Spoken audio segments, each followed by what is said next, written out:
a long-distance phone call from my grandfather, which did. "Korobi," grandfather said in that stern, grainy voice that I had adored from babyhood. "I'm too old for this. Besides, why would a smart girl like you do a stupid thing like walking on the upstairs window ledge?" The canny old rascal. He knew me well enough to appeal to my three major weaknesses: my vanity, my guilt, and most of all, my love for him. He was to me father and mother rolled into one, and the thought that I had distressed and disappointed him made me burst into tears. Thus ended my attempts at forcing my parents into making an appearance. Now, years after I had armored my heart and accepted that my mother was gone from my life, here she is. How can I be sure it is her? There are some things we know, in our breath, in our bones. It makes a certain sense that she should visit me now. Tomorrow I am to take my first real step into adulthood. I will be engaged to Rajat, and thus begin the journey away from this family into another one.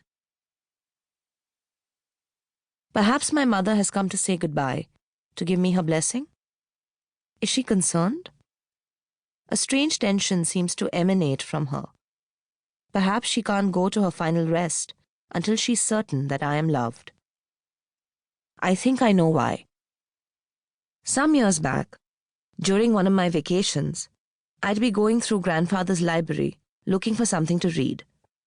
I finally chose an old book of poems, its pages thumbed soft with loving use.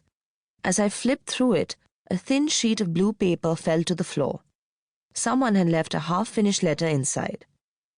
As I read it, my heart beat so hard I thought it would break through my chest.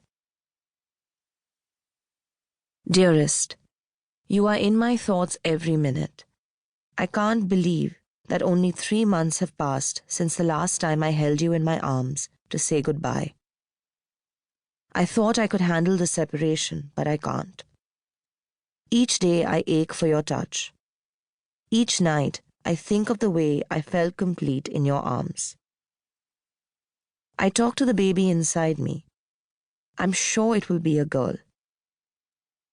About you all the time. I want to make sure our child knows how your love surrounds her even though you are so impossibly far away, in a whole different world. It was beautiful and heartbreaking, this note from my mother to my dead father. It brought them close to me, made them real in a way none of my imaginings had.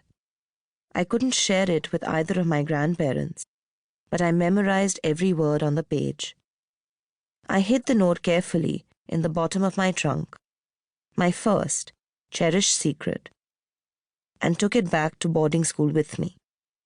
Nights when I couldn't sleep, I would hold it in my hand and wish that someday I might find a love like theirs. Rajat is a wonderful man, Mother, I say, throwing off the bed sheets and sitting up straight in my excitement. How I wish you could have met him, and Father too. Then you'd have no doubts that I'm making the right choice. He's smart, funny and caring, not only to me, but to my grandparents. I loved him from the moment I met him. It sounds silly, Mother, but it's true. At first I didn't think it would work. He comes from such a different kind of family. They're so rich and modern and fashionable that it's a little scary. And you know, Grandfather, proud to bursting of our heritage of the old ways. But I was amazed at how well they got along from the first. Maybe it's because Grandfather saw that Rajat loves me just the way I am, that he never wants me to change. And I feel complete in his arms. Mother, just like you'd written in your letter. Why I love him so much? I could die for him. My mother makes a small agitated movement, as though distressed at something I've said. She turns toward the window. Is she leaving? Desperate to recapture her attention, I blurt out something I haven't confessed to anyone else. The real